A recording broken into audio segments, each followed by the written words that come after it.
ليش ما طلعتوا؟ ليش ما عرضتوا؟ ليش ما وقفتوا بوش النظام؟ عرفتوا ليش ما وقفوا بوش النظام؟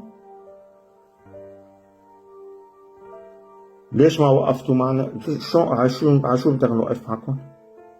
إذا أنت بال 2011 طالع عم بتقول لي بالذبح جينا لكم، العلوية على التابوت والمسيحية على بيرو.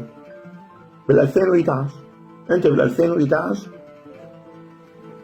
نازل بدك تدبح. أنت بال 2011 أبو سقار، تعرفوا أبو سقار؟ تعرفوه؟ الجيل الجديد اللي خلقان جديد هلا قاعد عم يحبع عم يبعبع وعامل لي فيها سوار وما سوار، هذا ما بيعرفوا أبو سقار. أبو سقار هو يعني رمز من رموز اقتلاع القلوب من جسد جندي سوري، وأكله أو تصوير نفسه إنه هو عم بياكله قدام الكاميرات. أبو سقار معروف الحادثة. شو بدك يوقفوا معك؟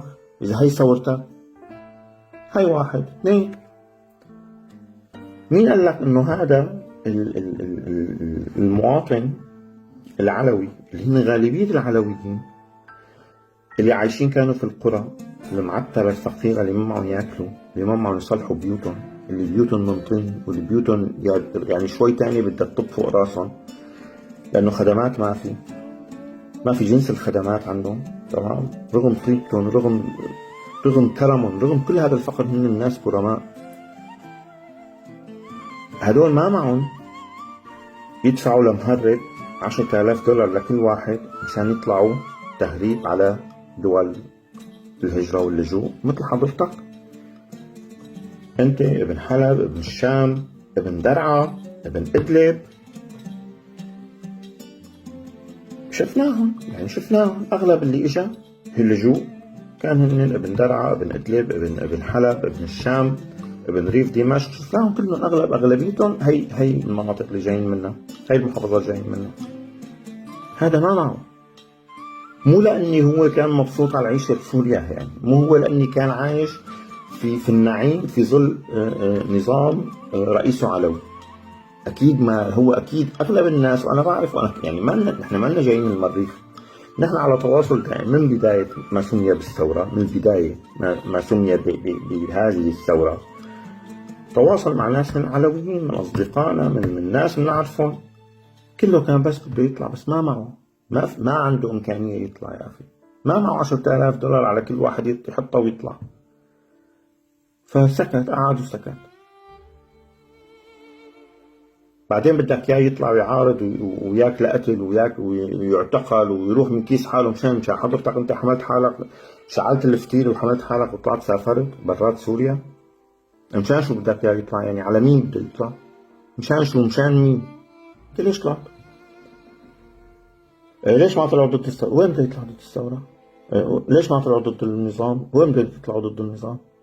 انت اللي عامل لي فيها طلعت ضد النظام، او من اول ضربة كف حملت حالك وهربت برات البلد.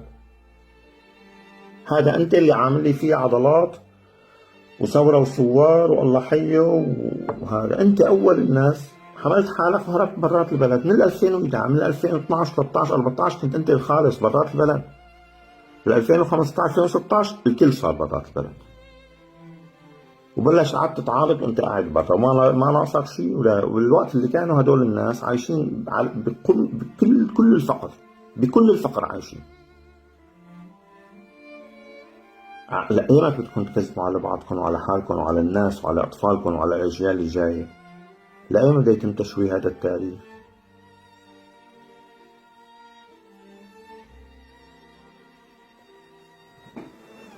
سقط النظام، طلعوا عملوا لنا حفلات، كل واحد نظم حفلة وقعد. يا ريت حدا فيهم نزل على سوريا احتفل تحت يعني مثلا، او نزل زار البلد يا اخي بعد 14 سنة لجوء، بعد 14 سنة استبعاد. نزل، خايف ينزل، بس شو عمل حفلة هون؟ تمام؟ خايف ينزل على حكم بني أمية، هو قاعد هون عم يطبل لبني أمية، وبدنا نذبح العلوية وبدنا نبيد العلوية ونحن بني أمية ونحن بني خرا ونحن بني بطيخ. حمل حالك ونزل، ما بنزل. ولادي بالمدارس عطلي هلا، حمل حالك ونزل، خذ إجازة ونزل. خلص إن شاء الله نازل، إن شاء الله نازل. هيك وعلى هذا ومثله عم بيضحكوا على بعضهم، بيضحكوا على حالهم، وبده العالم كانت توقف معه. هداك إذا طلع ضد النظام، ابن الطائفة العلوية إذا طلع ضد النظام أكل هوا. ليش؟ يعني ما معه يهرب، ما معه يسافر.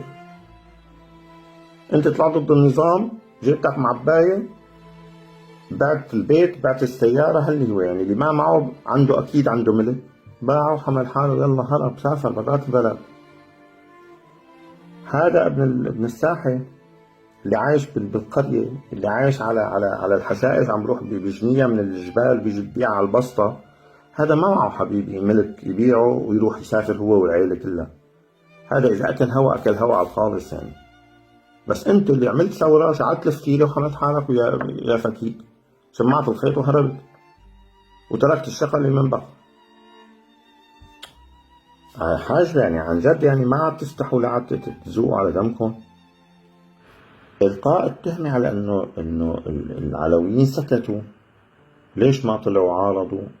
عناكم أول سبب خوف من هدول الوحوش اللي دخلوا مثل الهمج. أين همج؟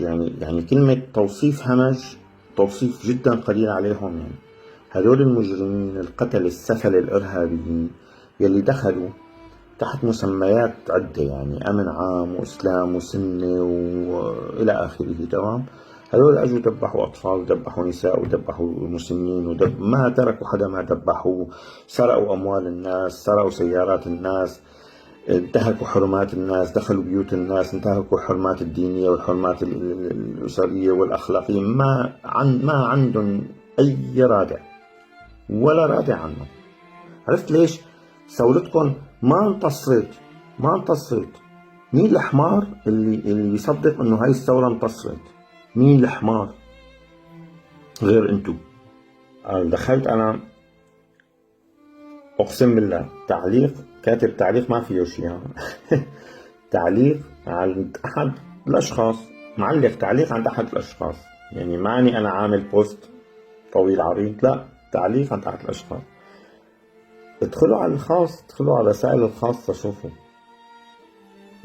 بدنا نبيدك وبدنا نذبحك وبدنا نقتلك ويا ابن الكذا ويا ابن الكذا، وبسبوا امك الميتة وبسبوا ابوك وبسبوا شرفك وبلعنوا عرضك. هاي الاشكال اللي كان نحن بدنا نوقف معها بالثورة. هاي الاشكال نحن كنا نحن وياها بنفس الخندق. معقول؟ معقول انا اوقف مع هذه الحوسالات بنفس الخندق؟ معقول انه انا اطالب بنفس اللي هدول عم بيطالبوا فيه؟ مستحيل. لذلك انا شخصيا ضميري مرتاح انه انا لم اقف مع هيك ثورة. ضميري مرتاح الحمد لله رب العالمين. لم اطبل النظام سابق، لكن لن اقف ولن اقف مع هيك ثورة.